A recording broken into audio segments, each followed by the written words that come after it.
केतरा बाहु अछि सडम करे 6टा कोन केतरा अछि कोन अछि 6टा ता कोन जानिबा पे हमको 2a - 4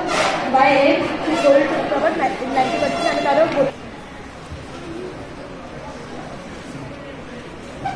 इधर हम पार्ट्स ऑफ कंप्यूटर को हम डिस्क्राइब करू जैसे कि monitor keyboard hard disk mouse CPU pen drive first हमें जानिबा what is a computer is an electronic device operating under the control of instruction and store the data first जैसे कि हम मॉनिटर काम होची it is used to display visual arts keyboard it is used for entering data and into the computer system CPU full form of CPU central processing unit central processing unit ये कौन काम करे it is used to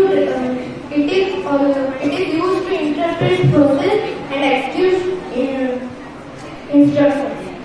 अच्छा types of computer जाना अछि device कौन देखे देले अछि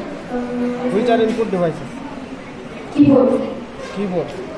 पेन ड्राइव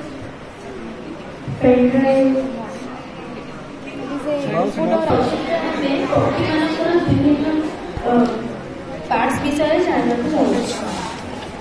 जथा हम मुख्यतः पृथ्वी रे विभिन्न प्रकार पक्षी माने देखा मिलता